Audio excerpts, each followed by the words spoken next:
Treatments for what, honey? Like if I were to see you, how would you treat my Hashimoto's, or what? I mean, what do you have? Okay, I guess the question is, I'm on Thyroxine. And do you prescribe, or not prescribe, but do you have like natural medicine? Oh, you do? Yeah. To start out with, honey, I have an international pharmacy. Okay. Of alternative medicine things. Okay. I probably have about 40 different products that deal with the thyroid in one way or another. Okay. But the thing that one needs to really understand is it's not really smart to treat Hashimoto's. What it's smart to do is to treat you and get to the underlying reason why your body's expressing itself with Hashimoto's. So you treat people individually? Yes, totally. It's not like you I don't have a people Hashimoto's because- protocol that I treat people with, although I have plenty of them. So, I mean, I studied with Dietary, for heaven's sakes. I've got Diety's, all of his different protocols that have to do with, first of all, looking at your blood work and seeing you if... do blood work. Yeah. So, looking at whether you have blood sugar issues contributing to Hashimoto's. Because you have to realize that if you have problems with sugar handling, calcium runs with the sugar. And your body uses up lots of calcium in that process, and your blood gets thick from the calcium. Okay. And the thyroid is, on one level, the thyroxine and the hormones that are produced by the thyroid are almost like soap. They're emulsifying. Okay. And so that, if depending upon the thickness of your blood and in relationship to your blood sugar, the thyroid will either be slowing down or speeding up, whether it thinks it needs to help you because of your, the thickness of the blood to either emulsify things or not. It's really interesting. So, there's so many different levels of understanding why this happens. The liver conjugates your hormones. In other words, it breaks them down. So, you'll have bound T3, but that's of no use to you until the liver gets at the bound T3 and breaks off metabolites and leaves you with free T3. And free T3 is what your body can use. So if you have a liver problem, your liver won't be able to fully break down your T3. And so treating the thyroid is ridiculous. That's not the problem. The problem is the liver. Do you see what I'm saying? Right. Which is causing everything to have thyroid issues. Right. It would be contributing to the problem. Right. So there's so many different factors that contribute to Hashimoto's. And then just the idea of having an autoimmune issue in the first place almost always means there's a digestive issue. Because we primarily have autoimmune problems because we have a problem with the digestive system where the gut is leaky, and so the foods aren't fully broken down. And if the foods aren't fully broken down, then they can oftentimes escape through junctions that are not tight enough into the bloodstream, connect to different tissues, and then your immune system says, this is not the way it's supposed to look, and it will attack it. So that's one of the other many things. But the thyroid, because of its location and proximity to the jaw, is particularly vulnerable to heavy metals from dental things. So it's really, dental issues are huge when it comes to Hashimoto's. So, there's so many factors, honey, but the bottom line is, we start out first by doing a really complete study of your biochemistry. And then we look at what we need to do to help balance you and shift you. And there's a lot of simple little things that give us a really good indication as to what's going on. Things like, do you just jump out of bed with energy in the morning, or are you a real slow starter, or do you find it's difficult to get through the day? Do you sleep sound and wonderfully, or do you find that you're awake a lot in the middle of the night and have difficulty going back to sleep? All these sorts of things lead us to understandings about anabolic, catabolic processes in the body, sympathetic, parasympathetic processes in the body. the way you handle foods. You know, some people can have yogurt and fruit for breakfast and they're not hungry for 4 or 5 hours later. Whereas other people, if they just had yogurt and fruit for breakfast, they would be hungry half an hour later. They need eggs and bacon and right, and butter and yeah. So we're all really different in those ways, and so we start ascertaining that and figuring out what we need to do to help bring you into a state of balance. And then from that state of balance, you know, we can work very directly with what's left. And most of the time, especially working with things like the gut and psychology syndrome, you're going to see that the thyroid just clears up on its own because it's getting the nourishment that it's been desperate for. And it no longer needs to. Oh, it's a great start. Yeah, because this will talk to you about the gut, and almost always the gut is where all autoimmune stuff starts. I mean, the statistics are like 98.9% of people who have Hashimoto's also have gluten intolerance. Right. I have been gluten-free for over a year now. Yeah. But it hasn't been enough, right? No. Yeah. No. Especially with, you know, I'm seeing a rheumatologist and every few months, and I saw her last Monday. Are you having joint pains as well? Or? Well, no, I was, my last symptom I thought was rashes all over my body. So I went to the dermatologist and he tested me for lupus, said, you have lupus. So he referred me to a rheumatologist.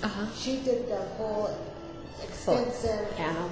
And you said you don't have lupus. I don't have lupus. Thank God. But she did, my lips are really dry. And I have dry mouth. So you have Sjogren's or no? That's what she thinks that I might have. So she's... is she going to test you for that? Yeah, I just had blood work done. So are your eyes dry too, or is it just your mouth? I guess. I do. Do you need drops in your eyes during the day? Okay. It's, yeah. And your mouth? She said it's mild. Yeah, I think it's very mild. Because people who really have Sjogren's, they're just... They need to be drinking every second practically, and they're putting stuff in their eyes, and their eyes are just so dry, and yeah. I just, you know, want to control it and don't want to get it to that stage. Right. Well, the key is changing your terrain so that you're not going to have something attacking you. Now, I'm not very familiar with Sjogren's? Yeah. There's tons of information on the internet if you want to read the medical stuff, but the bottom line is it's an autoimmune disease. It's attacking tear ducts and salivary glands. Okay, gotcha. Okay? So, I mean, autoimmune diseases are basically, you know, if you have something's one, attacking any tissue. Yeah. Yeah. But those are so close to the thyroid too, the mouth and the eyes. So, I mean, you're all in pretty much the same basic vicinity. And a lot of times people with Sjogren's will also have some strange things going on in their hands. Oh, really? Like what? Pains, you know, ligament pains, things like that. Numbness, they'll have some neuropathies and things of that nature. Okay. Hasn't got to that point yet. I just hope it doesn't. It doesn't have to, honey. I mean, if you're willing to make lifestyle changes and dietary changes, then there's no reason why it has to go there. Okay. Yeah. And, you know, we may have to put on a detective hat or two and look at things that you might not necessarily think. There might be lots of molds in your house. There might be things that are really making it difficult on your immune system. So, do you treat sinus? I do. Okay. I do a lot of wonderful work with sinuses. I like to use a nebulizer, which, you know, medical doctors use to put horrible drugs in it, but I like to put really wonderful nutrient-type substances in them that just help to open and clear the lungs and support the sinuses and clear up things. And then I use homeopathic remedies also. I was thinking of, I've heard people at work who say they use the salt water and neti pots. They clean them with the neti pot. Is that something that would be... Neti pots are wonderful. The only thing is that they're really just working with the symptoms. We're not going underneath to the cause of the neti pot. And almost always it's the digestive system. Okay. It's amazing how much comes back to the digestive system. In Chinese medicine, they talk about the large intestine, the liver controlling the digestive system, but the liver also controls the sinuses, and which makes total sense. And then the liver, the large intestine, and the lung are husband and wife of each other. So what affects one affects the other. And in Chinese medicine, the sinuses are part of the lung meridian. So it's all totally hooked in. It's just people with a different sensibility that included an energetic picture and an emotional picture and a mental picture instead of just a physical picture saw these direct correlations. But if you think about it, in the lung, there's these little tiny hairs, they're villi. And they work just like the villi in the intestine. It's pretty amazing. So, I mean, there's so many similarities when you start really looking at how it all comes together. And this profound, what affects one thing affects everything in the body is, it's there. It's just to varying degrees. Because it's all an integrated whole. And doctors really try hard through their specialties to separate things. But I think it's one of the biggest problems we have in allopathic medicine today is that we have all these specialists and they're trying to treat independent areas. One of the things that Natasha says that I just love so much, and she goes, can you possibly imagine that a gastroenterologist who's dealing with a tube that goes from your mouth all the way through to your rectum thinks that food has nothing to do with its health?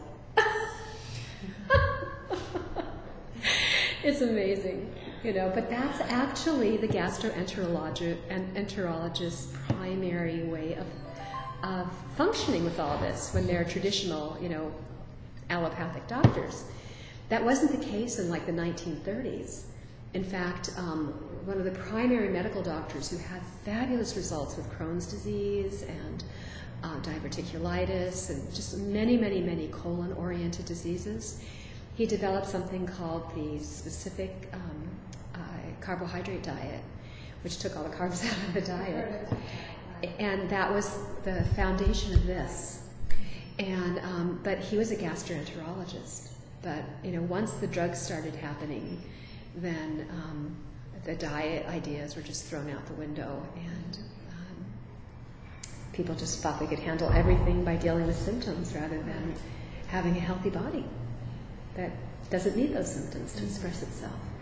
And that's also another very interesting differentiation between things like naturopathically oriented modalities and allopathic modalities, because we recognize that any symptom that we might have is your body trying to communicate to you clearly about something that you really do need. And it could be on a physical level, a mental level, or an emotional level, and it's your body's best effort to bring balance and bring you back into a state of healing. So if we start looking in that way, we start looking in a very different way towards the body, and looking at why does it need to express itself in this way, and what's underneath that. So, we talked a little bit about the mouth and the relationship to the throat, and and what's going on in the food, and the teeth, and the heavy metals, and all of that. But there's also incredible environmental factors, and it just goes on and on. And the question is, what is your body specifically trying to communicate to us, and why is it having to compensate in this way? Because really, you can consider disease as compensatory processes, trying to compensate for a problem, and it's an expression of that. And can we get underneath to what is it trying to compensate for? Right. And that's when we put on our Sherlock Holmes hats and put out our magnifying glasses, and really start looking at what is it? Yeah. Did you have any other questions? No, that's it. Okay. That's it for now. Okay. Awesome. So, Roseanne, I have to start out by apologizing to you. I did a teleconference and ran out the door and left your sheet of how to take your supplements. Okay. That's okay. But I emailed it to you. Okay. So make sure that, when you go home, you can check it's the Roseanne Salsa Company Yes. .gmail. Uh-huh. That's where I sent it to. Awesome. Okay. So, call me and then we can go over it together. Okay. Yeah. And I don't even have the checkbook or anything with me because It's I've all been right. from place to place to place and haven't been home. So, It's all right. in fact, when I picked up Corey, he made a left. I go, "Where are you going?" And I left him off at youth group, and it was like 6:45, and I didn't realize it was 6:45. Yeah. So I just came straight here. It's so. all right. It's all right. We'll we'll start working with your brain as well as everything else. I didn't think that far ahead to put everything in the car because I figured I'd be going home. So, Oh, honey, anyway. it's so understandable. Do you mind if we talk about what you're dealing with right now? No. Okay. So, Roseanne went through colon cancer and chemo and all of that. Now she has a metastasis, and she's decided not to do chemo again. Okay. And there's, chemo is just known for really messing with your brain and your colon and your skin. In fact, I checked out a book last Sunday. It's the one by Suzanne Summers. Oh, right. Yeah. Oh. And it's very interesting. It's an eye-opener. And she's all into natural. Did she have breast cancer? She She did. did. Okay. And in the book, she interviews several doctors in there that are natural and very, they're curing cancer. There's so many that are, honey. Yeah. I mean, really, there's really, I'm not a doctor, but there's thousands of us out there who are and have been for a very long time. And we have to pretty much keep things really, we can't go out there and put big signs out that say, we work with cancer, because the AMA has such a... FDA and Yeah. They just, if you're not working in a way that's all about killing cancer cells, then they believe that you're a quack. Even though the doctors who cure cancer all the time, there's doctors that have 100% cure rate with cancer, did nothing to fight the cancer. They worked on building the immune system. It's pretty amazing. They use nothing toxic, like Dr. Rice. Do you know about the Rife system, Roseanne? There's so many things that have been out there for so long. So Rife was actually started out by creating an amazing microscope. He was an ocular specialist, and he worked with glass and light and creating this incredible microscope. To this day, there is no microscope that can do what his microscope did. It's better than an electron microscope because an electron microscope produces so much heat that it kills the sample. But he could look at live blood, which I look at live blood too, for research purposes to help people understand what's going on. By the way, I just looked at your blood again today and took some more pictures. Oh, good. Yeah, so Awesome. you can see what's been going on. But I can see about sending you the pictures. If I can't, then next time I see you, I'll show them to you. But anyway, he spent so much time with his microscope just looking at live blood.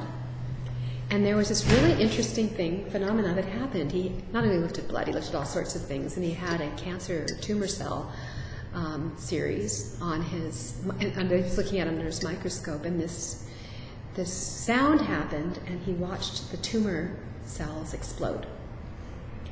And he happened to have oscillation equipment to find out exactly how many seconds, that oscillation was for that sound. And he played with it for like 25 years, working with what sound frequency was able to explode cancer cells. And after 25 years of, 10 hours a day looking through a microscope, researching all this stuff, he presented it.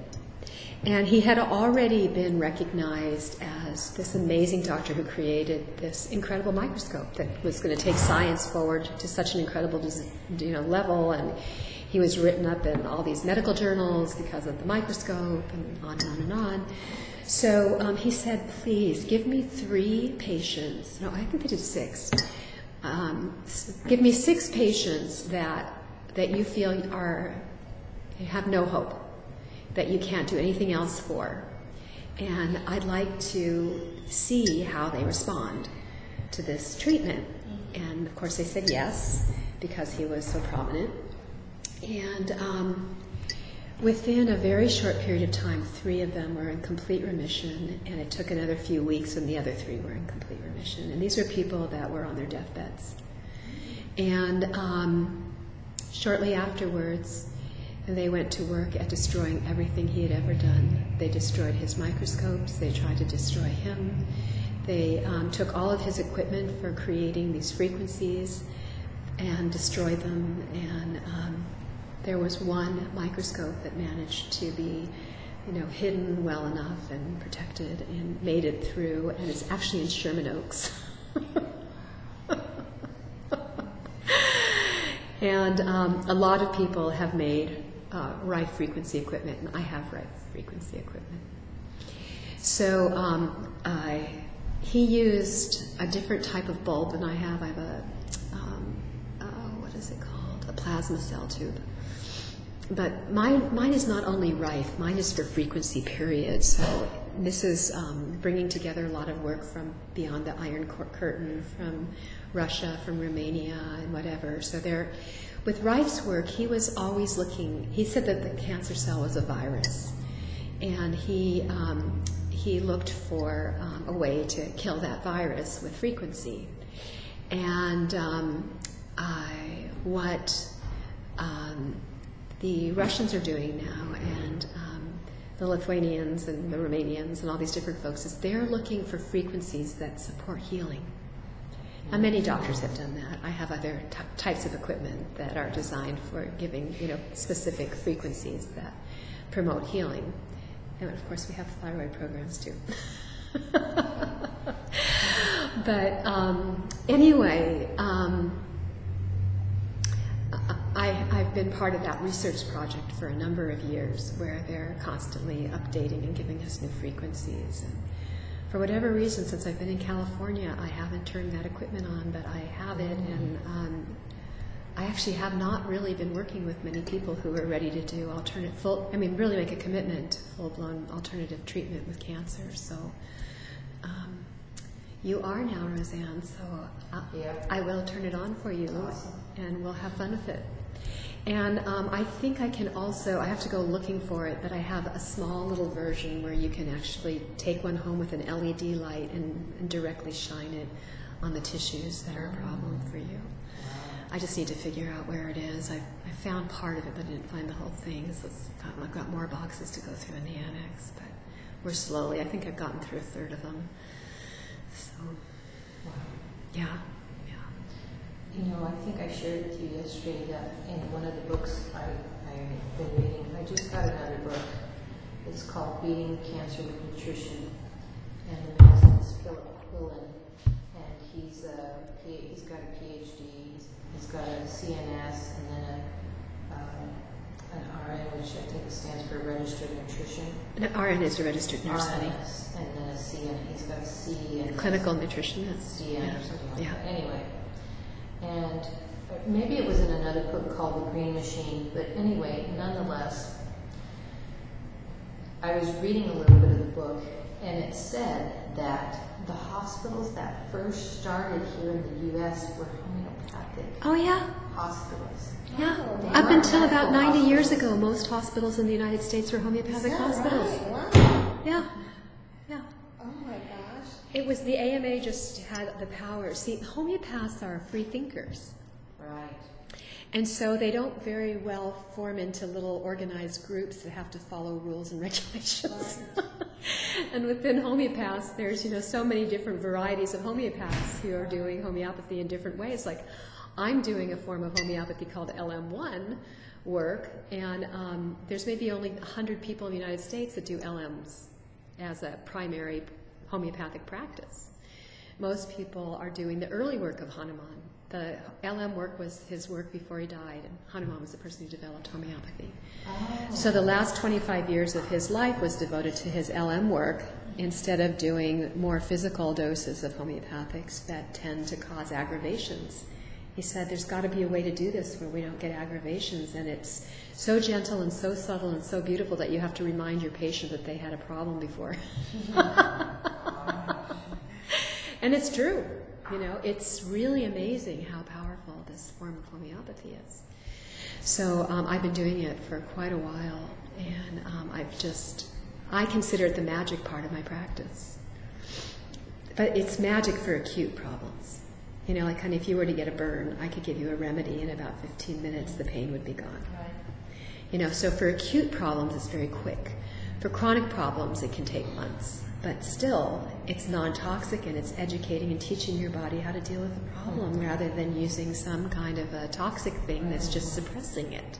Yeah, I did 4 treatments of chemo, and then they did a scan to see, you know, where things were. Yeah. And the 2 small tumors that were in my liver were gone. So in their eyes, the chemo was a success. Okay. But then you have residual stuff from the chemo, like your fingertips. So you had neuropathy in your Oh, fingertips? yeah, they tell you that. That's one of the Well, not signs. everybody does. Oh, I did. Okay. I got a rash too with one of them, which they said I might get. Do you still have neuropathy in your fingers? No. Okay. Yeah, but Because my there's something smell is wonderful different. for that. My smell is definitely different. Your smell, you mean My scent, your own personal body my smell. olfactory. Oh, your ability to smell. Right. Okay. Oh, okay. Got it. Yeah. Yeah, just smell things different. It's just different. Do you have different desires for foods? Are your taste buds different too? What do they call it? No. No? No. Okay, so your taste buds haven't changed, it's just your... No, but I feel like I did want to eat more afterwards. You did or did not? I did. Yeah. Well, you're They had me on probably... steroids while they had me on chemo, so anyway. Now I've got a little tire around my waist that I'm trying to get rid of, so I gained weight, which it's weird because I've never gained what I weigh right now, so. It's amazing though, honey, you don't look heavy at all. Really? Yeah. No, you don't. Wow.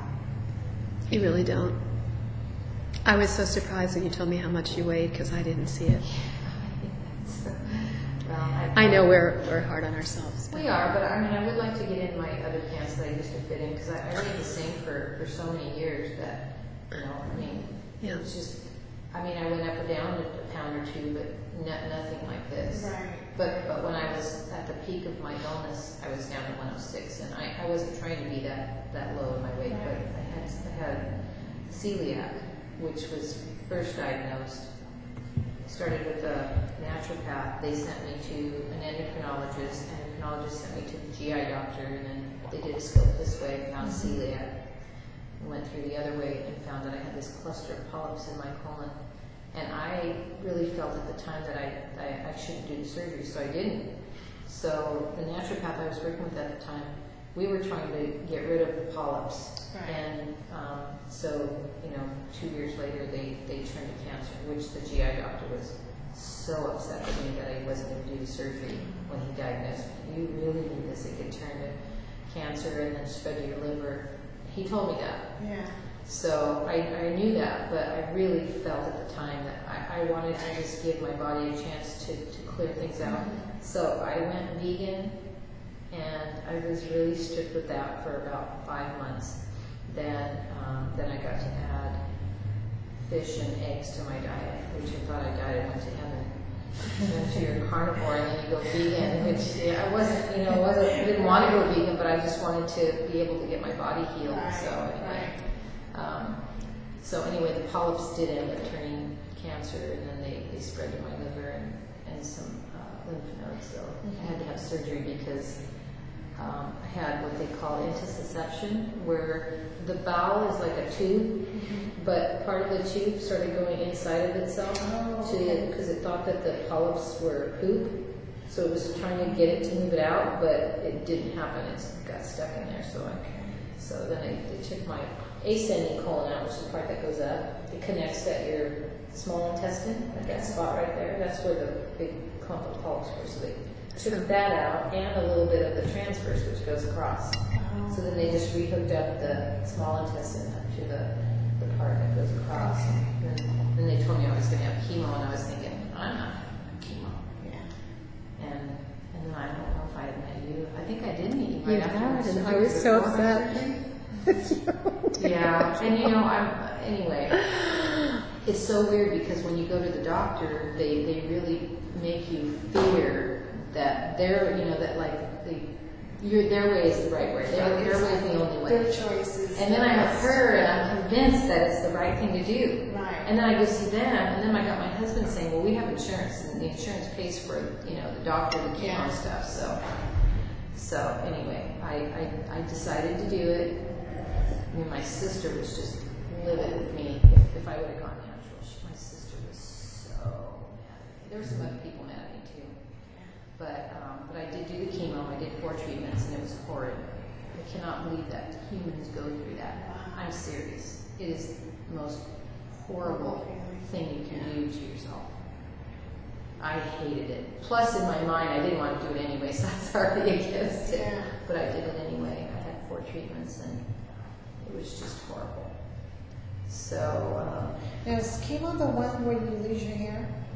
yes, but I had seen Meridian before I started doing the chemo. And one of the things she suggested was the alkaline water, which is 11.1, or is it 11.0? It's 11.2, but it's not alkaline water. People get that mixed up with Kangen water. It's something called alkalinity now. It's minerals that are incredibly alkaline. And it really helps to prevent the loss of hair. And then I also gave her what are called biotherapeutic drainage remedies that help to protect her liver and kidney and lymphatic system while she's doing the chemo. And I don't know that we ever got to this point with you, but with many of my clients, I give them something called white blood cell support so that they don't have to have transfusions because their white blood cells start going down. Do we ever use that for you? Mm-hmm. Yeah. Because almost everybody on chemo ends up having to have a transfusion. And then, because it kills your immune system. Yeah. Right. And I was already anemic, and then they give me the chemo, and I was more anemic. Of course. And then the other thing that I always have everyone do is probiotics. But these days, I mean, there's other things I really wanted her to do, which we always recommend. There's specific things that help the chemo be more effective. Certain supplements depending upon the specific chemo. Like some chemos can't handle you having green tea; it gets in the way. But for other forms of chemo, it helps it be more effective. Most forms of chemo are great with curcumin. So, I mean, there's a number of things I want to do with you too, honey. We're just needing to add them on little by little.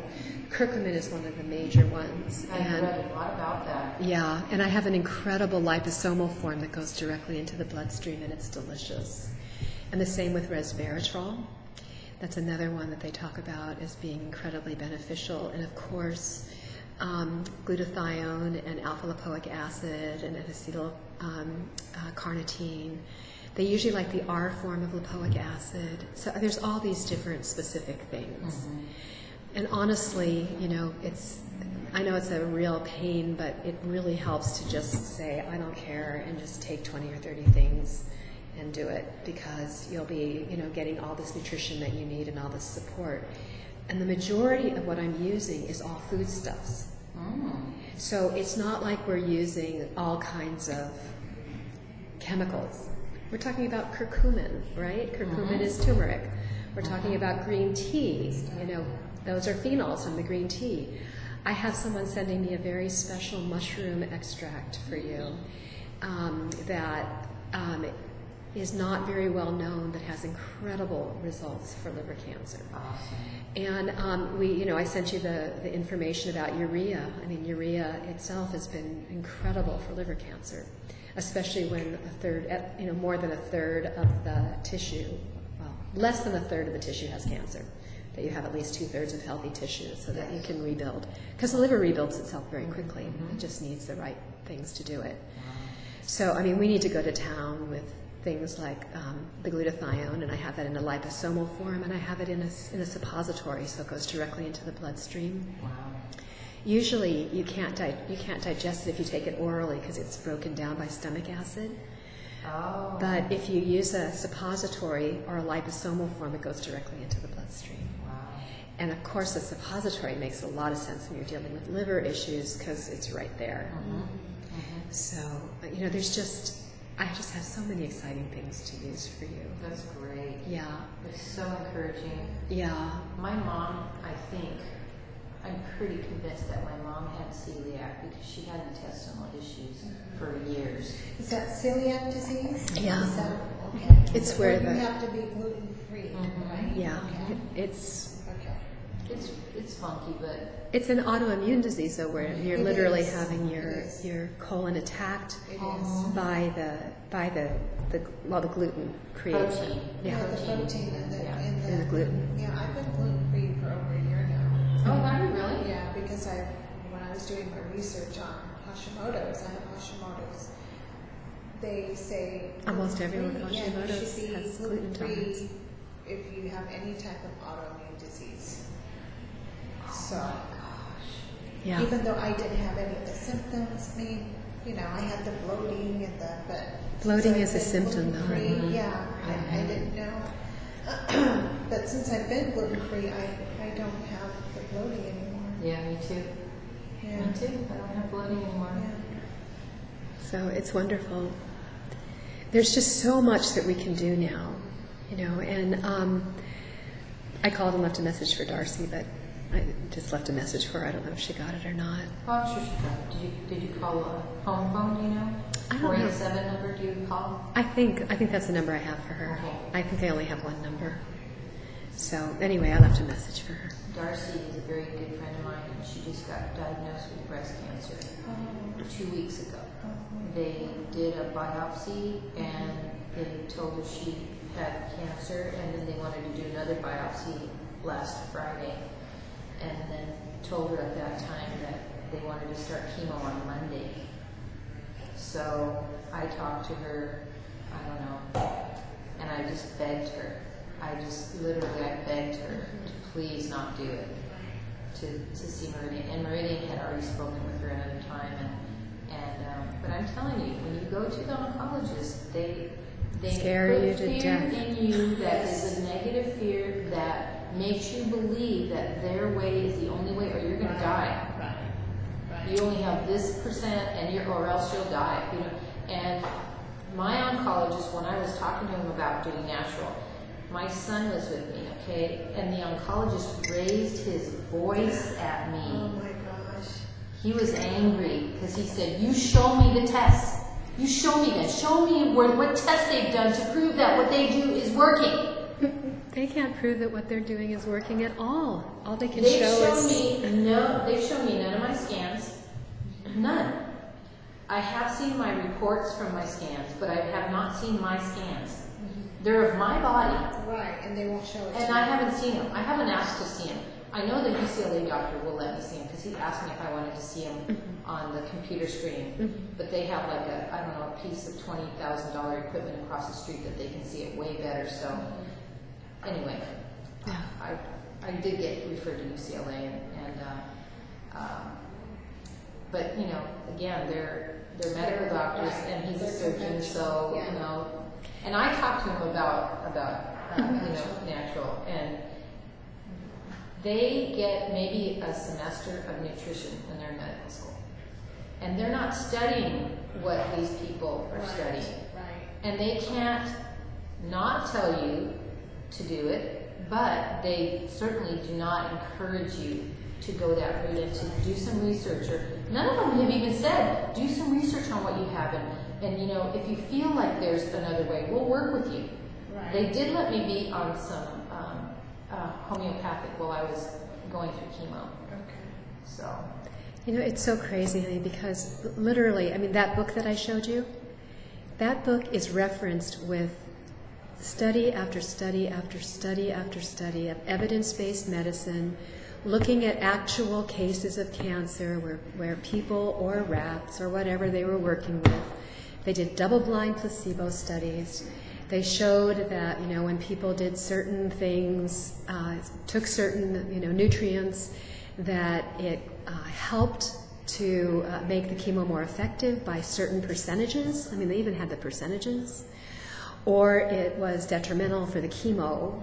They showed how it was beneficial for building, specific factors in the blood, or different chemical factors that supported respiration, cellular respiration, mitochondrial support, shifted oxidation levels, shifted pH levels. It's all there in scientific research from all over the world.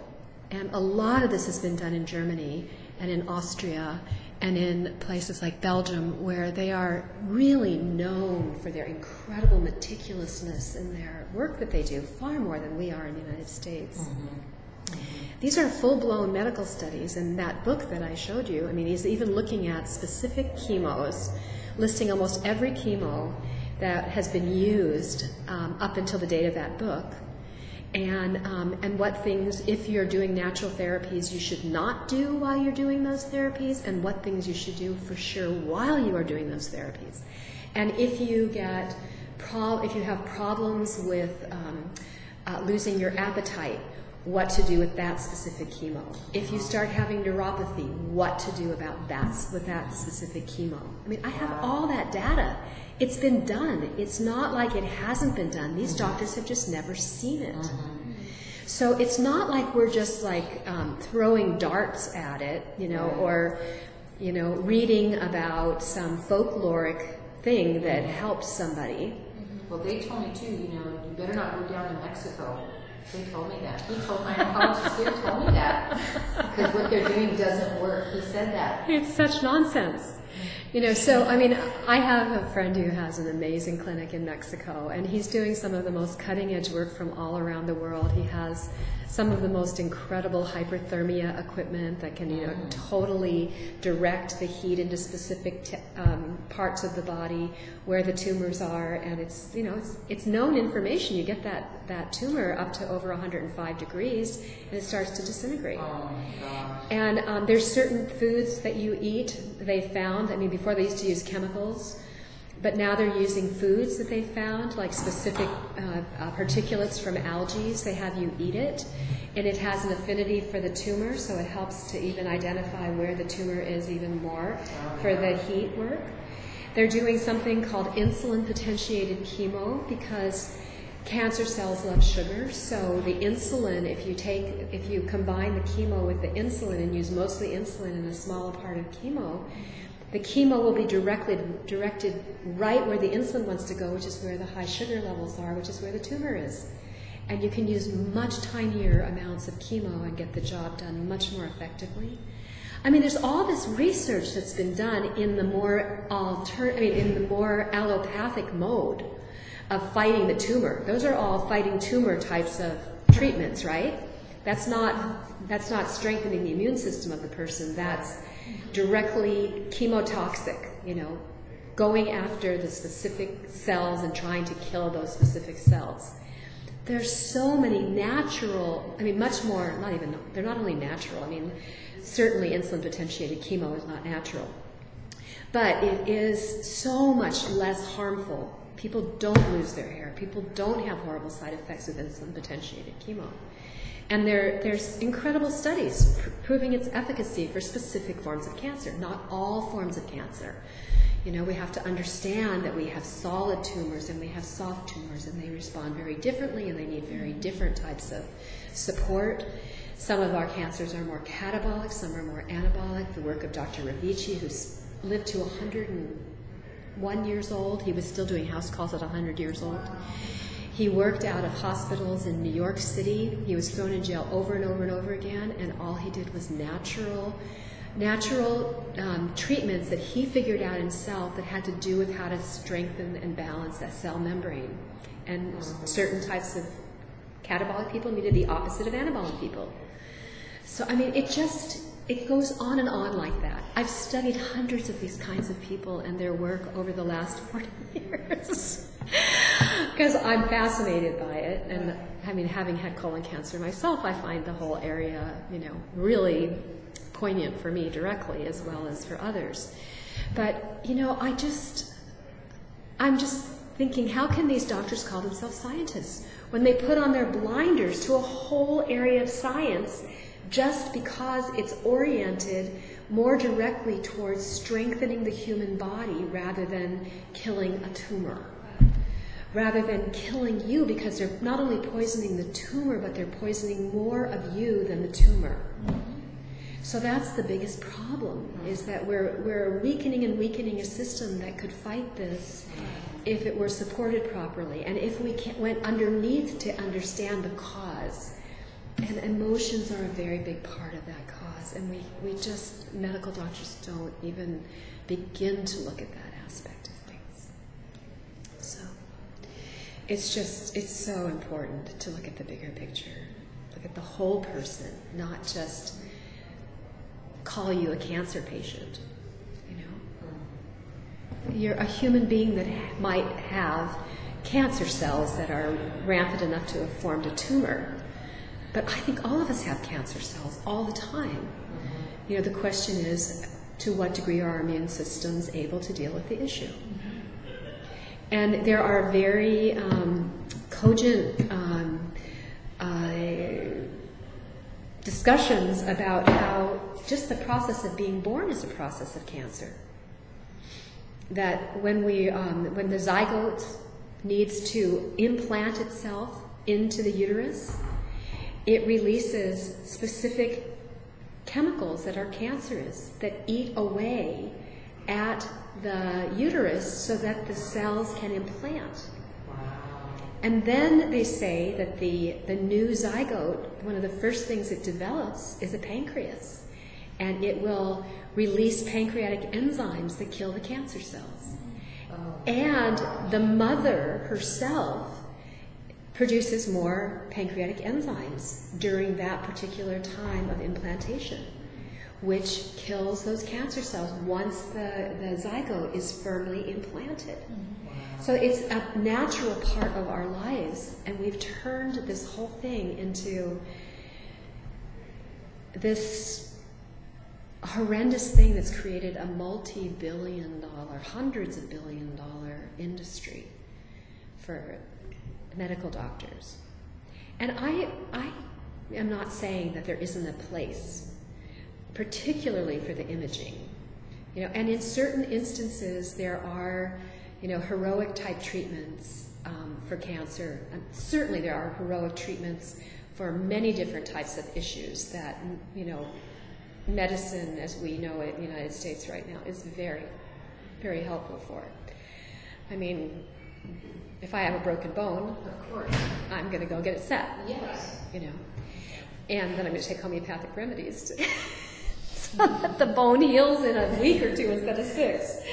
I mean, I just recently treated a woman in her 90s, and the doctors couldn't believe it. And she had osteoporosis.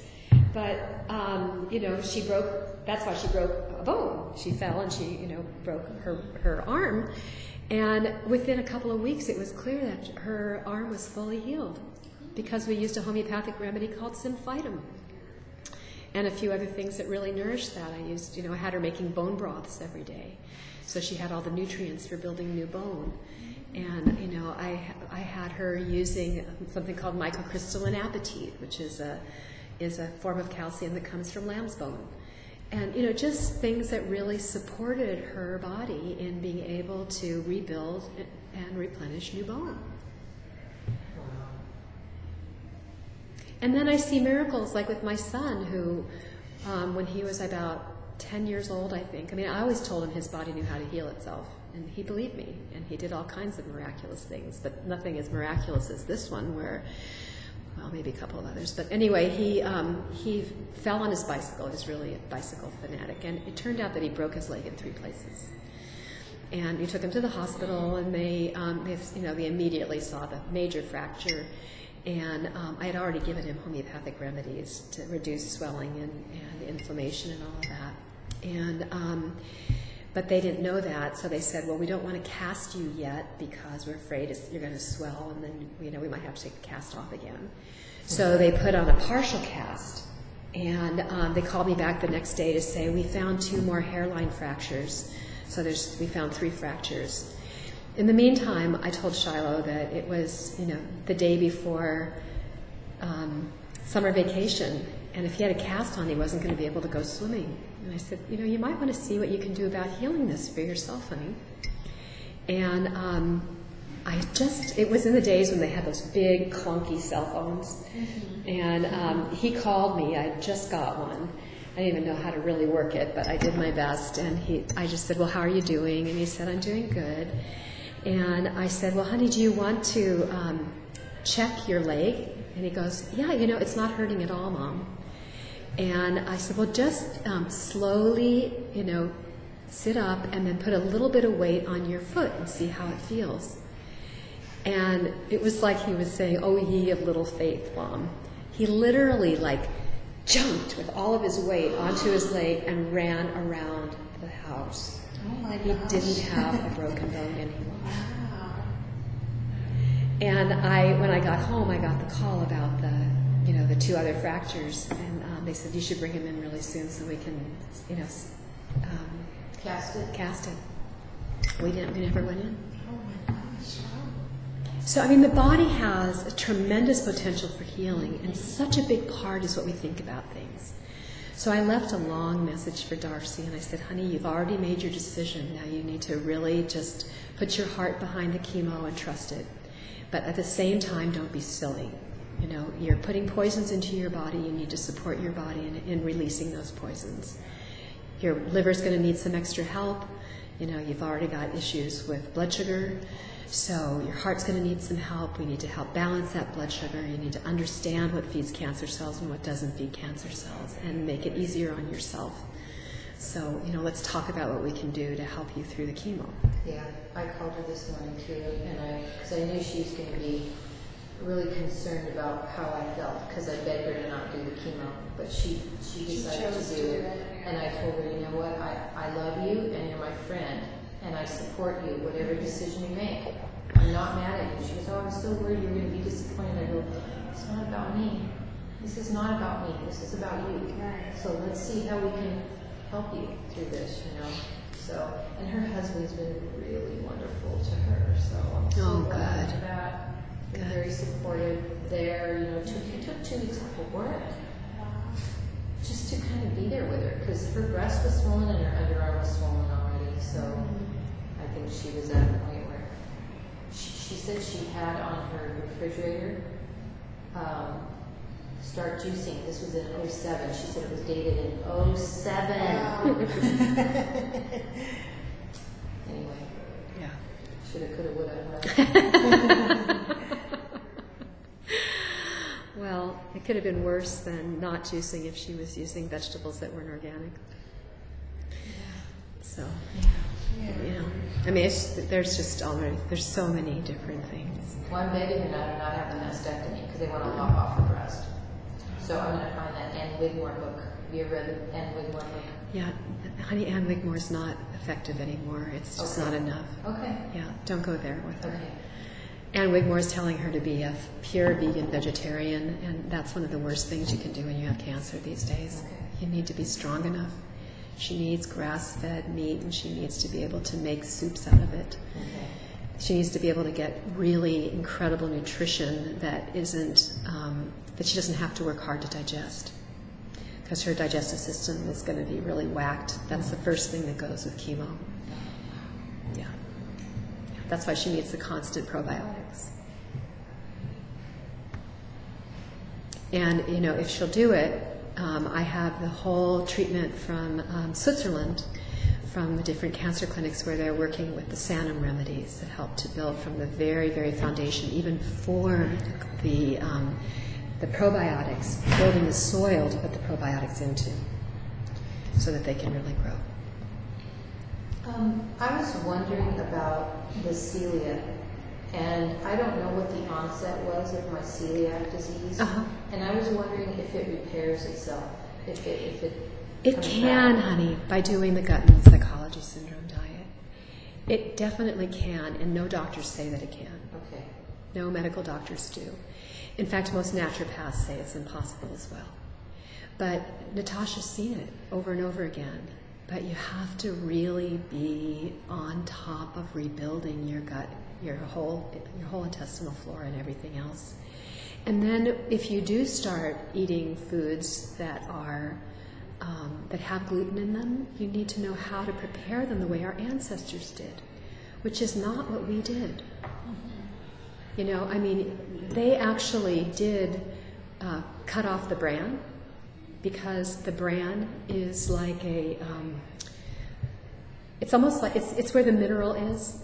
I think I explained this to you last time you were here, honey, but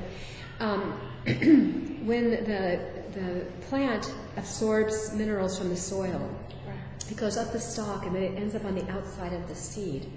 Well, the minerals are salts and they're hard, and they can act like glass. And so they can be hard on the intestine. And I wondered why in India they eat white rice. They eat white basmati rice. And they're healthy, really healthy. It's because they're taking off the sharp part of the bran and they consider it toxic. Now, it's loaded with minerals, but they're getting their minerals primarily from raw dairy. Because they eat a lot of ghee. They eat a lot of yogurt. They practically, I mean, every meal has a little bit of yogurt in it, and they cook it in ghee. Now, their rice also is labeled gluten-free, because I've seen it on the shelf. Right. Because I found out that not all rice It's gluten-free. is gluten-free, and I thought it was, so basmati is one of the... Well, honestly, honey, rice is itself gluten-free, but the problem is that many rices are processed in plants that also process wheat or barley or rye, and then So you can get that's the why it's right. The same is true with oats. Almost all oats are processed in the same places where they will work with other grains that are filled with gluten. So, like, there's only a couple of companies that actually produce grains or, do the packaging or rolling or whatever they're going to do to the grain, milling or whatever, in an environment that gluten grains are not. But what you're going to find out when you read Natasha is that starches themselves are very large molecules. And unless you have really healthy gut flora, and I'm saying even before the gut flora, unless you have really healthy soil to feed the gut flora, then those large molecules are going to wreak havoc with a unhealthy villi situation. And so she says just stay away from all starches, whether they have gluten in them or not, and particularly grains. So I watched a really interesting program about this person who is helping people regrow their teeth and heal their teeth. Because Weston Price did that. I mean, he didn't necessarily do that. He watched it happen in Aboriginal cultures all over the world, not just with one diet, but when people ate native foods, ancient foods. And they treated grains in a very, very, very specific way. I mean, it was usually a 28-day process before you could eat the grain. And a lot of them also, they said that there are toxins on the outside of the grain that are designed to keep specific insects from eating them. So there's different, not necessarily neurotoxic, but different kind of natural pesticides that are on the outside of many, many different grains. The ones that have the least are quinoa and amaranth, I believe, and buckwheat. Those three have the least amount of toxic chemicals to insects. But basically what she's saying is stay away from all starches because of the size of the molecule itself, so that you're not putting stress on your digestive system while you're trying to heal it. And she feels that it takes 2 years to really effectively rebuild the system.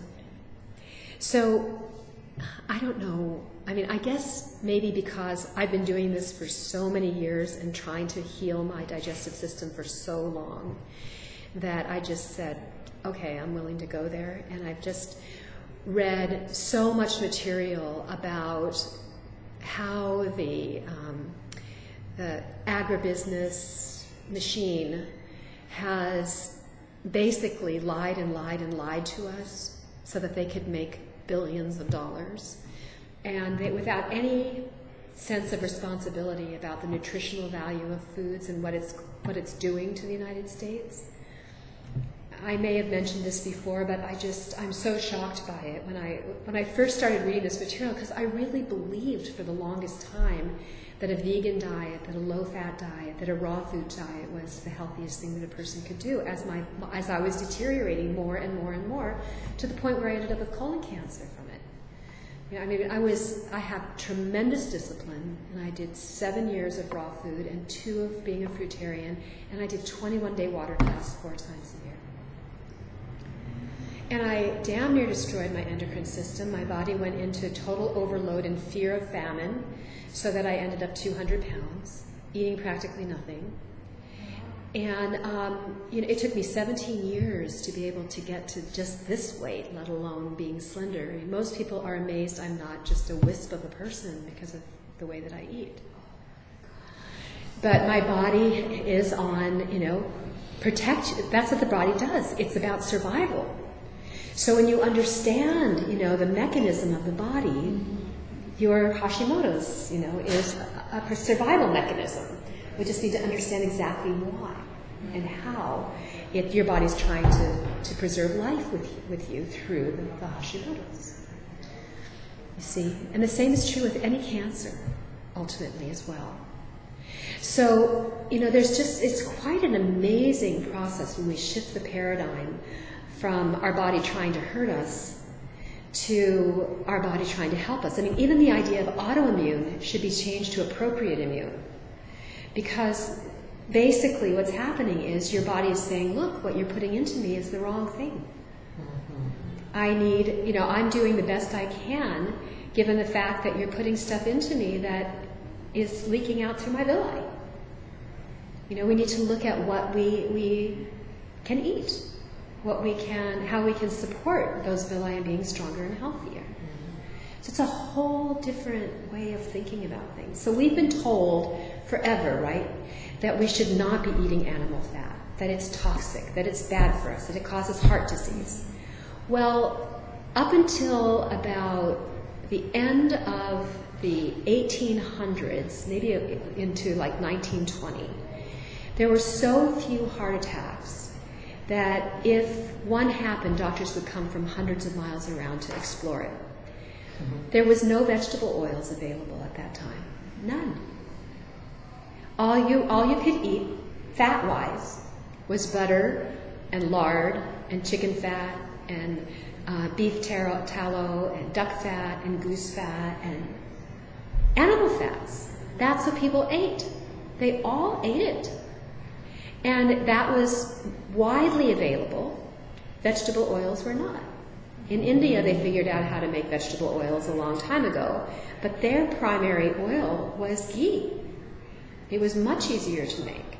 They used sesame oil, which happens to have some sterols, and it's the highest sterol polyunsaturated fatty acid that there is. And olive oil, of course, has been used for a long time, but it's not a polyunsaturated fatty acid, it's a unsaturated fatty acid. So it's totally different effects than the vegetable oils that we've been eating like crazy, which start tearing down the system. So, I mean, it's like we've just been so lied to. We are so much better off eating animal fats. That's what our ancestors did. There was practically no cancer. There was practically no heart disease. There was practically no diabetes. So the two things that are the biggest problem are the horrible fats we've been eating and the refined grains. Those are the two. And when they do extrusion, which is what almost all grains that are processed, that's what happens to them. They're extruded. They become neurotoxic. And there are some really fascinating studies by the Weston Price Foundation where they I don't remember the exact details, but they fed rats regular rat food. They fed rats cornflakes. They fed rats the box that the cornflakes come out of, and they fed rats sugar. And the bottom line was that, of course, the rats all got, diabetes and had all kinds of complications from diabetes and died really early and had all kinds of problems from the sugar. The rats that ate the normal rat chow were fine. The rats that ate the box lived much, much longer than the rats who ate the cornflakes. Oh my God. And the rats that ate the cornflakes, they went nuts and they started cannibalizing each other and destroying each other and being incredibly violent and crazy and completely deteriorated and basically killed each other. So, we wonder about the violence in our society. Well, these extruded grains. The interesting thing is that there's more phytic acid, which is a non-nutrient, in whole grain extruded products than there is in grain products that are not whole grain. And part of it has to do, I think, with the germ, which is where the fat is that basically gets rancid, and also the outer coating with the minerals. But the high heat and air process that happens to these extruded grains makes them neurotoxic. So, these beautiful cereals, like flakes of millet and amaranth and teff and quinoa are the worst things we could be putting into our bodies. These beautiful looking organic, chips that have flax and, whole grain chips and all this stuff, they're terrible, and most of them have polyunsaturated fatty acids that have also been heated to very high temperatures, which immediately turns them into a trans fat and neurotoxic. So, we buy all these foods and we think that they're healthy for us because they say organic on them. And they're incredibly horrible for us. So somehow or another, really studying this information, really looking at the data, looking at the research, looking at the numbers, looking at how phytic acid robs our body of all our primary minerals. Not all of them, but most of them, like magnesium and zinc and selenium, and all these really important minerals. And for every molecule of sugar we eat, we're being robbed of 45 molecules of magnesium. This kind of information and really, researching the science behind it basically made me look at these foods as poisons. I used to love to sit down with a bag of chips and salsa. Yeah, that's my weakness. I won't do it. I look at it and I see, skull and crossbones. I just see poison now. I'll eat salsa by the spoon, but I will not eat chips. I make some of my own dehydrated crackers, but I'm even staying away from using lots of nuts and seeds in them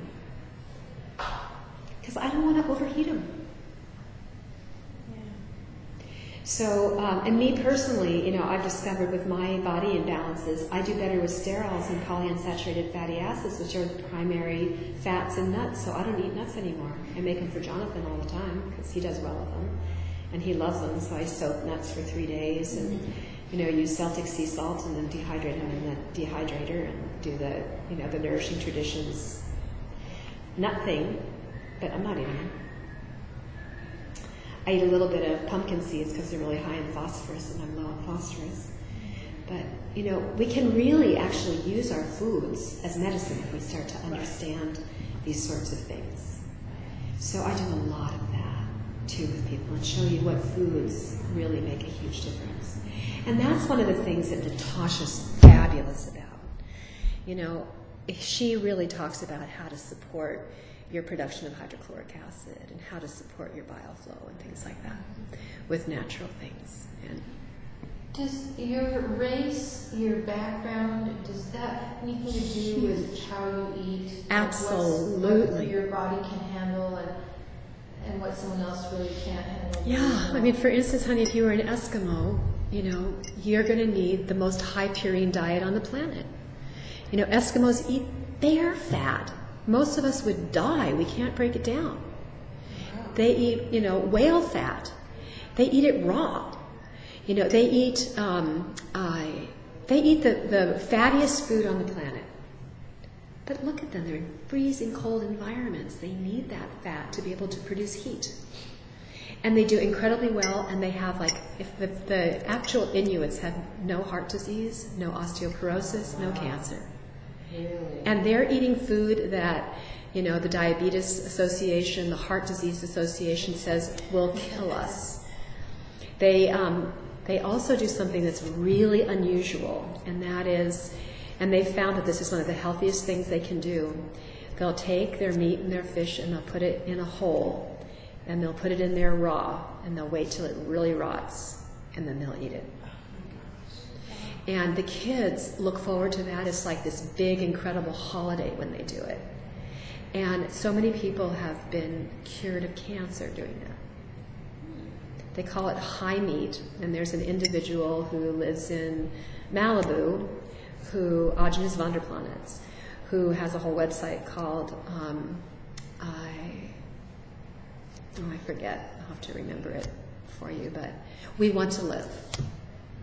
And he was autistic, and he ended up with bone cancer, and they only gave him a few months left to live, and he was in horrible pain, and he could barely function. And the first thing that happened was this young guy came to him and started feeding him carrot juice. And carrot juice made him functional again. And he actually had like a remission of his autism. He was like a savant. He had these amazing abilities with computers and was paid a fortune to work in the computer field, but he was like, that's all he could do was on computers. He wouldn't even recognize you. He couldn't communicate with you or anything like that. And then once he started doing the carrot juice thing, he started looking into all sorts of more Aboriginal oriented stuff, and he ended up in Alaska with Inuit Indians. And because there was no molds or anything like that on the meats, he thought that it was a vegetable thing. It was just like smush. And although it tasted really weird to him, he had the first day of no pain after eating it. He was absolutely amazed, where all the bone pain was gone. I mean, that type of pain is supposed to be beyond belief for bone cancer. He was told he had, maybe a few weeks left to live. Then he had a really wild thing happen when he left the Inuits. He went out to the desert and he said, oh, I've had it. I just am ready to die. And he just said, I'm going to starve myself to death. And he went out to the desert to do that. And these coyotes must have really tuned into him, and they dropped a dead rabbit at his feet that was still warm and bleeding. And one of his family members had told him about how if you eat raw rabbit, you'll die within 48 hours from the toxins in the rabbit. And so he just decided to eat some of it. And he was amazed. He just went, my God, this tastes so delicious. And he ate the whole rabbit. And again, he found himself in the morning with less pain. Oh my gosh. And that's where his whole thing started. And his diet is based on raw butter, raw cream, raw honey, and raw meat. I did it for a while. I did it for a number of months. It did not help my digestive system. But combining this with the Sanum work has totally shifted me. And this might sound strange to say, but for the first time in my life, I had log-shaped stool last night. Wow. That I can ever remember. I mean, I'm just amazed. I'm still not there yet. I'm still So that's having. what you want, right? Yeah, you want your stool to be the shape of a banana. Honestly. you know. So mine wasn't quite as thick as round as a banana. It wasn't like that, but it was like that. That's amazing for me. And the color was darker than usual. It's still not as dark as I'd like to see it, but still, I mean, I'm moving in the right direction.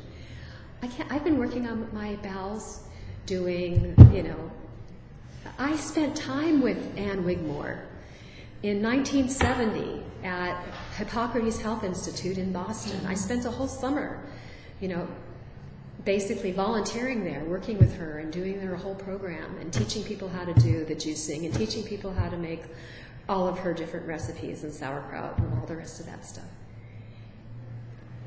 Eating raw food just made me worse and worse and worse and worse. And when you study Chinese medicine, you'll understand why.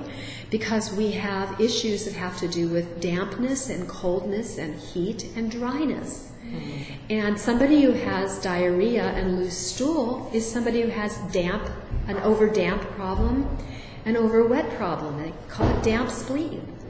You need to dry out. You need to have warm things. You don't need to have cold things. You need to have everything warm or hot. So when I go to restaurants, if they bring me ice water and I say, would you mind replacing that with hot water for me, please? And if you could bring a slice of lemon, I'd love it. And, you know, I drink hot water. I don't drink cold water because that just makes my condition worse. And if you think about it, our digestive system, our bodies are 98.6. So you put something cold in there, and what are you going to do? But you're going to take energy away from digestion and put it into warming you. And do you remember how we talked a little bit last week about how warmth is life and cold is death? Right. When we die, we become cold. Mm-hmm. But it takes energy in the body to produce warmth, right? That's part of being alive. So, you know, I recently purchased a whole new technology, thermogram. So it can go through and read where we're cooler and where we're warmer and where we're too hot and all those different things to show what's going on. Too hot is inflammation, but the right warmth is a healthy tissue. Cold is where the circulation's not getting to. Wow. You know, and that's where you see tumors also. So, I mean, it's all so, it makes so much sense when you think about it, right? So instead of doing mammograms, which smash tissue, and we know that trauma to the breast causes cancer, and the one thing we know for certain causes cancer is radiation. So you weaken the tissue by smashing it, and then after it's good and smashed, when it's most vulnerable, you run radiation through it. Now, how smart is that? So how would you get your thermograms? And they actually, you know, the newer technology thermograms, not necessarily the older ones, but the newer technology thermograms will actually give us information about when we're, they can tell us years ahead of a mammogram when there's the beginning of tissue dysplasia and problems. And where do you get thermograms? How do you go online? There's tons of places. Okay. And I'll have one hopefully by July. But you can go online and there's many people. Oh gosh, in Ventura and Westlake and many different places. Okay. I will check it out because I'm due for one. Mm-hmm. January, so I'm overdue, actually. I will never, and I never have had a mammogram. I have a history of, you know, breast cancer in my family. I'm not going to do that to myself. Right. And they say that's the reason to do it. Right. Doesn't make any sense to me. I stopped microwaving. Uh-huh. It's been almost a year now. Hopefully you unplugged your microwave. Well, my husband still uses it. Put it out in the garage. And my family. Put it out in the garage and tell them to go out there if they really want to use it. Yeah. Because it's basically, look at the height of where it is. Yeah. It's right at your thyroid. That's true. It's right there. Yeah. Yeah. So just tell them that because of your thyroid, if they really want to use it, it needs to go out in the garage, but you can't be exposed to it. And tell them, you know, if they want to go to the hassle of getting a rad meter, but it's fascinating. You know, they can go around the house and see what kind of radiation is coming off of the television set and off of the telephone and off of their computers. But you'll see that even when you aren't using your microwave, that there's all this radiation that's coming off of it. I didn't think of that. Mm-hmm. So either it needs to be unplugged and stay where it is, or it needs to go to another place where you're not being exposed to it, because you're probably the one in the kitchen the most. Right, I am. So you can say, if I'm doing the cooking, the microwave goes out in the garage. I'll bring that up and I'll let you know how it goes. How it went. Yeah. You might want to say it a little nicer than that. But I can do that. Yeah. Be a little bit more diplomatic. Sorry about that approach. No, that's okay. I Yeah. get what you're saying. But it's really important, honey, when you're dealing with Hashimoto's. And honestly, it'll be a wonderful support for them too, because they probably won't use it as often if it's out in the garage. Right. And TV and computer and phone, I didn't even think of that. Oh God, yes.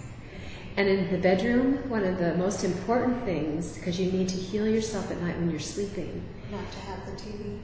No TV, no computer, and most people don't even think about their alarm clocks. Those LEDs right by their head, constantly throwing radiation into your neck and your face and your head. So if you have to have one of those, which I really tell people, get rid of them and buy, one of the wind-up clocks or the electric clocks that you plug in, so that you're not dealing with LEDs all the time.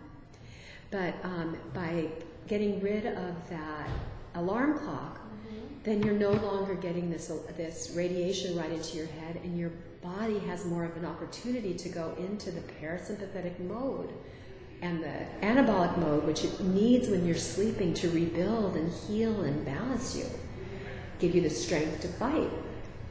And if you don't have that when you sleep, then you're in trouble. And there's a wonderful book called Lights Out by T.S. Wiley, where she writes about the importance of rhythms and the pineal gland and how our ancestors went to bed with the sun and got up with the sun.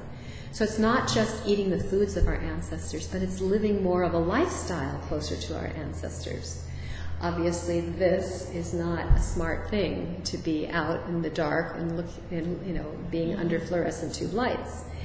But the closer we can come to going to bed with the dark and getting up with the light, the better it is for our pineal gland. And the pineal gland reads light. And the pineal gland is the master gland, and it ultimately controls your thyroid. So it's real important to sleep in the dark. I mean, pitch dark, if you can. And so if your husband has to have an alarm clock with an LED, you want to completely cover it with a pillow or fabric that will get rid of the light. And they've even done studies where they've just taken a tiny little diode of light and just put it on one tiny spot in the body when you go to sleep. And it makes a difference in the quality of your sleep and your melatonin production. That's how they check it, because the pineal produces melatonin. If you do buy the book, Lights Out, T.S. Wiley, who wrote it, she wrote it about 10 or 12 years ago, I think, recently refuted one of the things that she said, because she was really against people using melatonin, and now she feels like we really need to use melatonin. And so I've studied a lot of hormonal work with her too, and that's one of her more recent findings, that melatonin is really highly recommended for people when they have cancer too, for building the immune system, because it directly affects the pineal gland, and the pineal gland, they also say, is our direct connection to spiritual energy and higher frequencies and higher energy. It's the top of the head. So everything's connected to everything. But the big three for the thyroid are the adrenal, the thyroid itself, and the sex hormones, those three hormones. And they are greatly affected by the pituitary, which then controls the pineal, which controls the pituitary and the hypothalamus, and the adrenals. So those are the three biggies that really deeply affect the thyroid. The pituitary produces the thyroid stimulating hormone. Mm-hmm. So that's interesting. Do you guys have any other questions for this evening? Anything specific for you, honey, about what you're eating or whatever? Yeah, I would really like to know what else I can eat. What are you eating? Yogurt with berries and flax in the morning, or I'll have oatmeal with berries in it to sweeten it. Are you grinding your flaxseed before you eat it? No. You want to. Okay. So do you have a coffee grinder? Mm-hmm. Okay, so Johanna Budwig did, her whole cancer cure that was based on, do you know about this? Mm-hmm. Look it up on the internet, Budwig. I don't ascribe to her whole diet, but the major foundation of it was using flaxseed with something she called quark. So she used flaxseed oil, and she blended it with quark until it was completely emulsified. There was no oil. I mean, it's really wild. It's like the quark just completely absorbs the oil when you mix it. And you'll find the same thing with your goat yogurt or raw cow milk yogurt. I can show you how to make raw cow milk yogurt if you want. Okay. Even better is raw kefir because it has even more wonderful probiotics, but I don't know if your gut's strong enough to deal with real kefir at this point. Okay. The stuff from the health food store is not very strong. Okay. But I do have the cultures so that you can make your own, and it's wonderful. Okay. I also have water kefir greens, and I put those in coconut water. And it make a wonderful ferment, which is fabulous for the digestive system also. Particularly if you tend towards constipation, you wouldn't want to use a lot of that if you tend towards loose stool.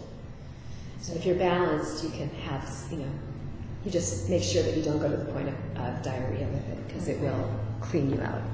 What about tofu? Don't touch it. Okay. Nothing with soy other than miso, and even then you want to have small amounts of it. Okay. So what can I eat with the vegetables? I would love to see you having soup as a foundation. Okay. Remember, we've talked about making your broths, Mm-hmm. and then you can cook your meats in there, in the soup. So what I'll tend to do is, like if I make a chicken broth, I'll cook the chicken, whole chicken in with the, with the bones, and about an hour afterwards, I'll pull. I've shown you already, haven't I, honey? My spaghetti pot.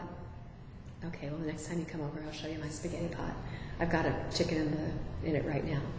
But about an hour after I cook it, I pull the spaghetti pot up, and I keep the chicken inside of there so I don't have to try and scoop it out. Mm-hmm. And I put lots of vegetables for flavoring in there, and I'll use fresh turmeric. I'll slice it up and put it in there, and garlic and ginger and all kinds of delicious things, depending upon what you like.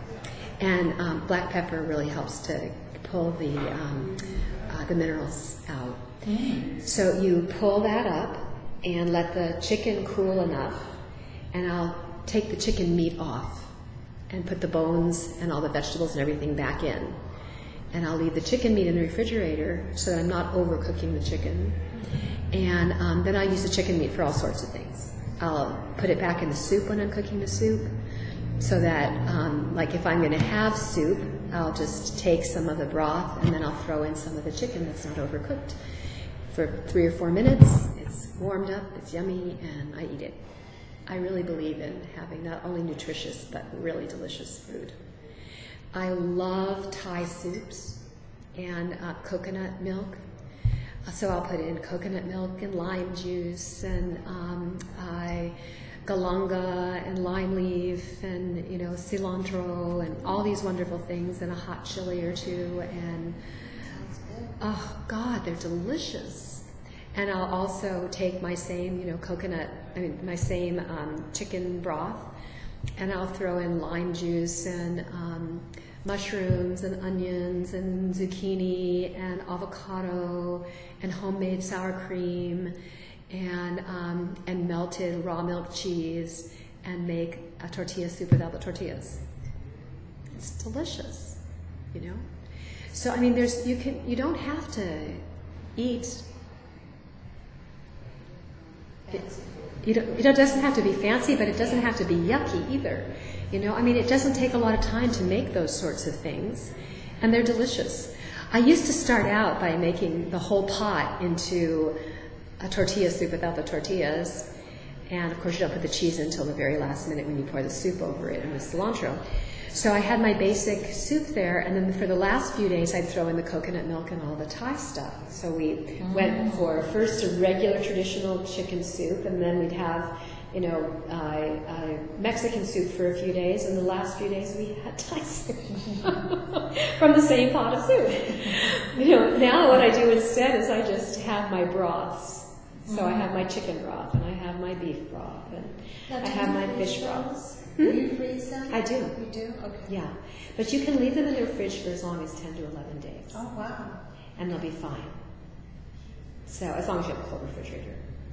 And the one thing I always tell everyone, having learned this the hard way, is you have to leave about, at least 2 to 3 inches from the top of no soup there, because the soup will expand in the freezer and it'll crack the glass jars. So you just start saving glass jars, and maybe go out and buy some mason jars. And a lot of things that we work with, like kefir and yogurt, don't like metal. So if that's the case, you buy parchment paper, and you just put parchment paper on top of the area, the top of the jar, and then screw on the top. And then you don't have to worry about any metal touching it. And another thing that you want to get your hands on is strainers that are plastic strainers rather than metal strainers when you're making kefir and yogurt. And if you can't find them, I used to buy them at Cost Plus, but I don't know that they have them anymore. But I have found a source online for them. Okay. So what else can I eat? No grains? No grains. I eat lots of vegetables with lots of butter. Okay. And even better than butter for most of us is ghee. Do you know how to make ghee? So simple. So what you do is, here's how I do it. I take a Pyrex dish. I used to do it on the stove, but this is so much easier and it's foolproof. So I'll take a Pyrex dish and I'll put in a pound or two of butter. And then I put it in the oven at like 110 degrees. And 24 hours later, you just scrape off the stuff that comes to the top, and there'll be a layer of white at the bottom, and the ghee is the golden liquid in between. Oh. So you just pour off the golden liquid, and that's your ghee, and you throw away the milk solids. Oh.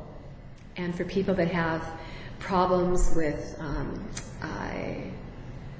lactose or who have problems with casein, oftentimes they can eat ghee without any problems. And ghee has butyric acid in it, and vitamin A and vitamin D, and those are things that help to heal your gut. I was wondering too about vitamin B. They told me that since they took out that part of my colon, that I would have maybe like 4 months of vitamin B left in my body. Okay, so which form of vitamin B? Because They didn't say. They just said you're going to need to add vitamin B to your body. Okay. So there's all these different forms of vitamin B, and some of them are easier than others. So, honey, I just bought, the system came right after you left for doing all the testing. So I put it all together. I was doing practice testing today. I'm going to do it this weekend, and then if you want to come in next week, we can test you. But certain body types do better with phosphorylated forms of B vitamins, and others do better with amino acid forms of B vitamins. But there's one in particular that's really important, which is B1, and the form is called benfotiamine. And that's like, if you don't have the ability to digest, that is the form of B vitamin that you need. It just goes right in, and it's almost always part of cancer protocols, especially after chemo, because the digestive system has been so whacked. But there's all kinds of information about how beneficial benfotiamine is. I think the reason why it's so helpful for cancer is because it really helps with diabetes, and helps to balance the blood sugar and work very directly into the pancreas. Okay, so and I can have butter, you said? Yes, but it has to be Raw. pasture raised, and if you want raw butter, it's even better. And you can get raw butter at Lassen's. Yes, I have some. Good. Yeah, it's in those funny little tubs. Yeah. And it's something pastures, organic pastures. They have the raw butter. And when I make ghee, I don't use organic pastures raw butter. When I make ghee, I buy Kerrygold. Oh, okay. And Kerrygold is pasture-raised butter from Ireland. Yes. And when you make ghee, one of the most important parts is that you buy unsalted butter. Okay. It's not that salt's not good for you, but the process of making it into ghee, it doesn't work. Now, you can get this at Vons or any type of grocery store or Lawson's? The Kerrygold you can probably get most places. Mm-hmm. I used to buy it at Costco. Oh, okay. But they don't seem to have the Kerrygold anymore. They have Kerrygold cheeses there, which are wonderful. Can I have those? Yes, you can. But even better is go to Trader Joe's, and they have a bunch of raw milk cheeses there. Honey. Okay. They're reasonably priced.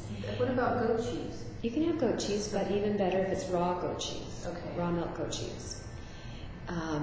So all those are great. Just so that you know, the harder the cheese, the easier it is to digest. Oh, really? Because it's been aged longer, and that means that it's been fermented longer, and it means that the proteins have been broken down more. Oh. So one of my favorite cheeses is a really hard cheese. It's called Pecorino Romano, and it's a sheep cheese. Oh. And I love it. And I not only love grating it, I love slicing it real thin and just eating it. Yeah. And Jonathan just takes big chunks of it and chews it. It's like he'll cut off a wedge of like 6 ounces and just chomp on it. So anyway, it's really good for us. Again, it depends on the body type, and we'll get all that information real directly for you. But for now, I would go ahead with those things, and I'll be able to tell you much more directly, Okay. after we do the testing, Okay. which foods will be actually healing foods for you. But those should be great. And, of course, all of your cruciferous vegetables are fabulous, but they need to be steamed. Okay. Because if they're not steamed, they can be goitrogenic and give your thyroid a problem. And we need your thyroid to be strong and healthy. So if they're not cooked or fermented, then it's a problem. So cabbage, you would normally say raw. You don't want to eat it because of the thyroid. But when you ferment it, it's no longer a problem for the thyroid, and it's actually very beneficial for you. So sauerkraut is a real healer. Okay. So I would love for you to have a little bit of fermented something at every meal. Wow. Okay. And one of the things that Natasha recommends is that you just throw a tablespoon or so of your fermented, your homemade sauerkraut into your soup. It's actually really good. I do it most of the time. Wow. And in Russia, they always eat their soups like that. They put fermented something into it. Yeah. And there's wonderful recipes to not just do fermented sauerkrauts, but to have chunks of vegetables, chunks of carrot and broccoli and cauliflower and whatever, and ferment those. And then you can also really put in things that you love. Like I gave you a taste of my sauerkraut the other day. Yes, delicious. One of the things I didn't put in that batch, which I really love throwing in there, is caraway seed. But I love putting lots of ginger and lots of garlic into mine, and I usually put a little bit of seaweed in. My favorite seaweed to go in there is, it looks like thin threads until it absorbs fluid, and then it looks like cooked spaghetti. Oh, I cannot remember the name right now. But anyway, whatever seaweed you like, you can put a little bit of that seaweed in there, and it'll give you incredible amounts of minerals. So, and that's a safe way for you to get iodine too, for your thyroid. So, a little bit of seaweed, especially once it's fermented. A little bit won't hurt. No, in fact, there are lots of huge arguments right now going on between alternative medical doctors about whether iodine is detrimental or beneficial. So, I don't think anybody has a real big problem with people trying seaweeds, particularly the really clean ones from like up in the Arctic area, the brown seaweeds in particular, laminaria or something like that. I have to look up the exact name. But anyway, those are, I mean, I don't think it's a problem to do that, and I really encourage people to use Celtic sea salt, which is going to have trace amounts of iodine in it from the ocean. And where do you get that? I actually have it in my in my pharmacy, but you can, yeah, but you should be able to get Celtic sea salt at Lassen's too if you want to. And I basically buy it in pound bags. It's not broken down yet, and sell a little small salt grinder. And I think that's the cheapest way to buy it because it's so much more expensive and they grind it for you. So if you have your own grinder and you buy it by pound bags, it's a lot less expensive. What about popcorn? Popcorn's a real no-no, honey. Really? You can't have popcorn? Are you kidding? I know. I love popcorn too. Oh, it was one of my favorite foods for so long. So there's a number of things about popcorn. The first one is that most of it is GMO'd to the nines. It's one of the primary heavily GMO'd foods. The other thing is it's a starch. It's just like pure sugar. And what have you done to make it popcorn? You've used high heat to pop it, which is, it's not as bad as extrusion, but it comes pretty darn close. Oh. And one of the things that you're going to find is that all of the popped things, like popped rice, puffed rice cakes, all of those, that is something that has more sugar available than eating straight sugar. What about cottage cheese? Cottage cheese is fine. Any kind? Has to be organic. Okay. And you can make your own too. I have wonderful recipes for doing that with raw milk.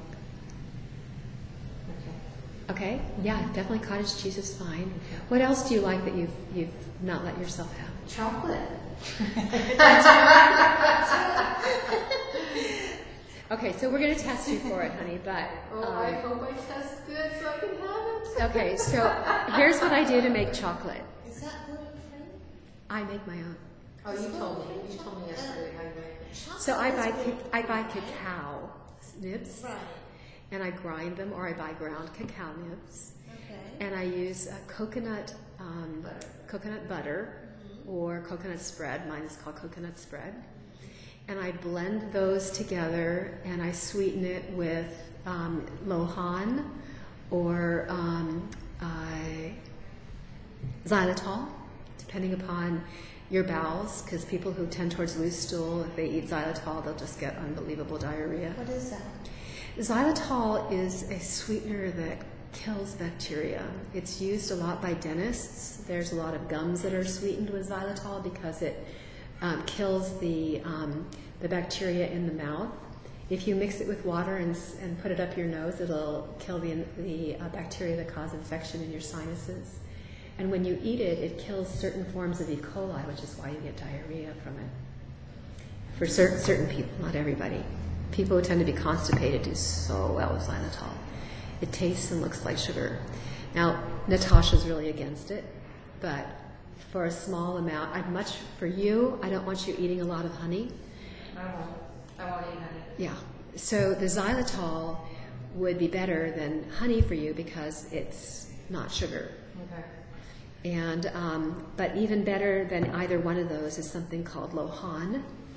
Lohan is like 500 or 600 or even 800 times sweeter than sugar.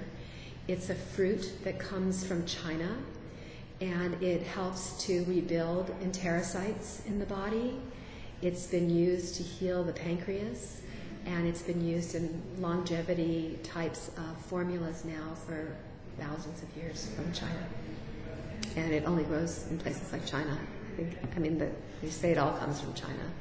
I'd sure like to find out if they have any from the Philippines or somewhere else. But Yeah, China is not a place where I want to buy anything from anymore. But I have supposedly access to organic lohan gu from China. I have no idea if it's grown anywhere else. How do you spell that? Lohangu, 3 words. Lohan gu. And it's a dried fruit that's been ground. And it is amazingly sweet, and it doesn't have the bitter aftertaste of stevia. And of course you can use stevia too. Natasha says that using a small amount of honey is not a problem because of the enzymes, as long as it's raw, cold processed honey.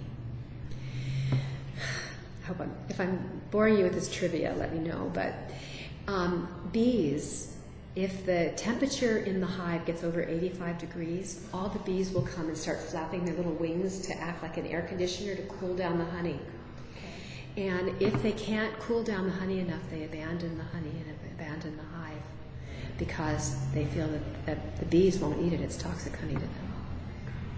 So heating honey is, they've known about this in India. They talk about it. If you cook honey, it's poisonous to us. Natasha's cooking honey. She knows it's not good to heat honey. She knows how important it is to use cold honey. And small amounts of raw honey can be very helpful. I mean, especially on cuts and wounds and things like that. But she's trying to come up with food that is delicious for people. And I would rather use lohangu. So why can't I have honey? Because sugar feeds cancer cells. Oh, okay. That's the primary food for cancer cells. Yeah. So you could have tiny little bits, honey. I mean, you could have half a teaspoon, but that's not going to do anything. It's just going to make you want more. Yeah. So it doesn't make any sense for me to give people, tiny little amounts of honey. There is an ancient Ayurvedic little thing that people do where they mix ghee and honey, and if they want more brain support, they'll do 2 parts of ghee to 1 part of honey. And if they want more fat burning, they do 2 parts of honey to 1 part of ghee.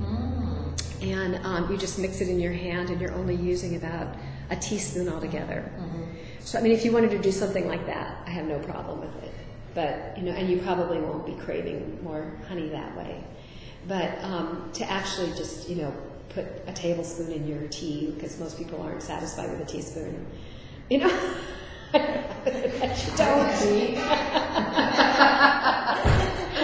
Stevia there's good stevias and there's not so good stevias. But we can get used to it over time. I know it's not my favorite. But if you have strong tasting teas, I got the chai rooibos. Oh, that's It's a good delicious. one. It's That's absolutely one of my delicious. favorite. And I Good. have no sweetener in it. And I had some today too. My daughter got me some loose tea from Rosie Lee Imports down Main Street, and it's an herbal chai. It is fabulous. well, one of my favorites is Bengal spice, and there's no black tea leaves in it whatsoever. Oh. It's all of the herbs. So it's cinnamon and cardamom and, That's right. You're talking about that. and ginger, celestial seasonings. Okay, that's right. Unfortunately, it's not organic, but it's so delicious. And anytime you work with cinnamon, you're helping to reduce sugar sensitivity, insulin resistance, and all that stuff. Plus, it has an incredibly sweet taste. What's that called? It's called Bengal spice. Awesome. I gotta look for that. But, I mean, honestly, the best way to do it, if you like to do these sorts of things, is to make your own. Just take a nice big chunk of cinnamon and throw it in a pot with some cardamom pods and some slices of ginger and some black pepper and a couple of cloves. And it's so delicious, and the whole house will be, just gifted by the aroma of it because it's so delicious. It's so wonderful. In fact, when I was selling my house, or when I was renting out my house, I always had a thought of that going when somebody was coming. They said that about that. It was better than a potpourri. They get like kind of warm fuzzies, from good memories they had from their childhood. So Cinnabons.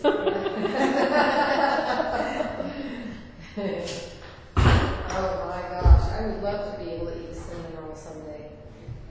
I know it's junky, I know. No, honey, I was just going to say, Oh my gosh.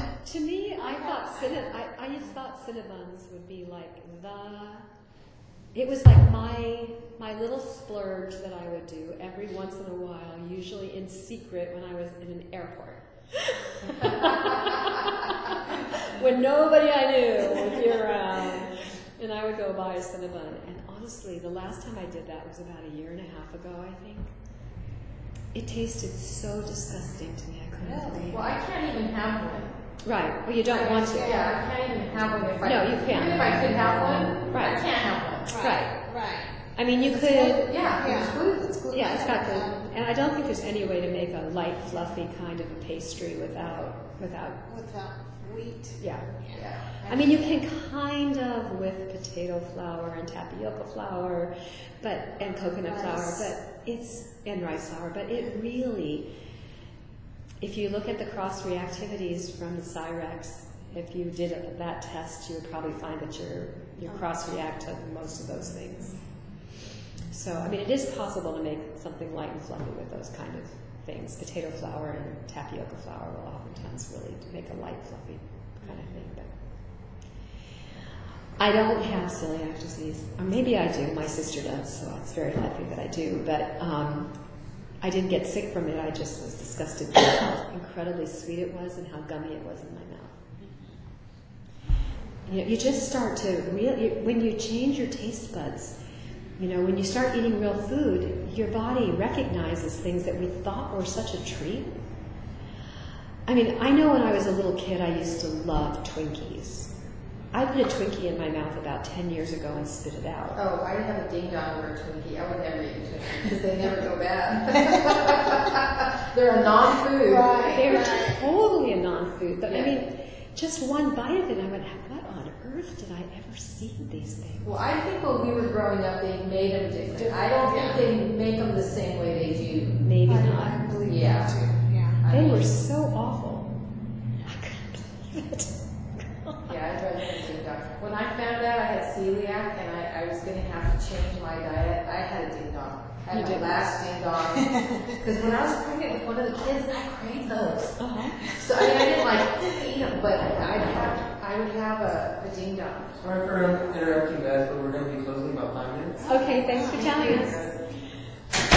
Closing them down again.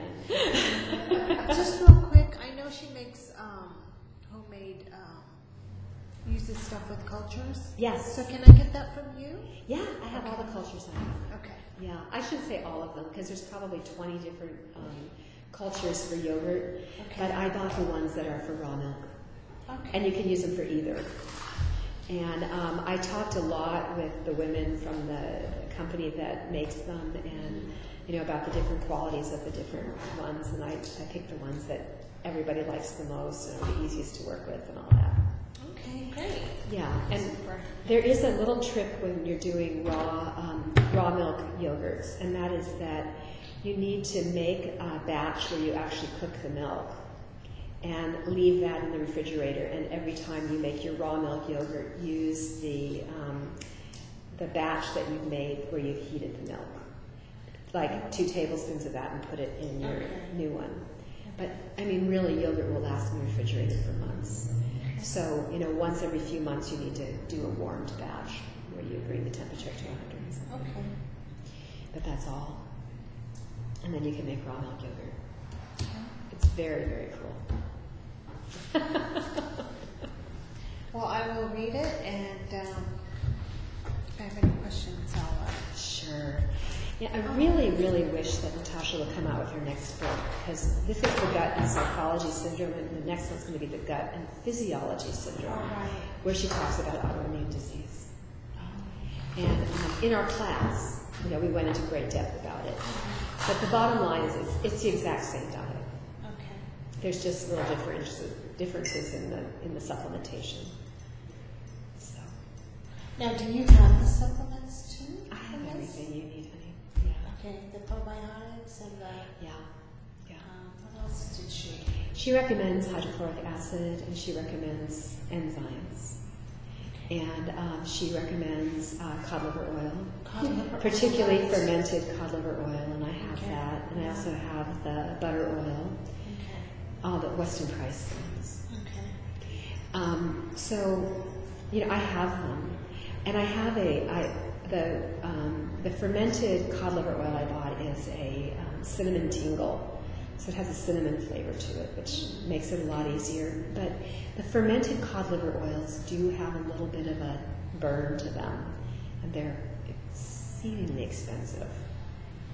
So I have another form of cod liver oil that's really a clean source that I get from England for people that don't want to do that. And so I have both. Yeah. Thank you very much.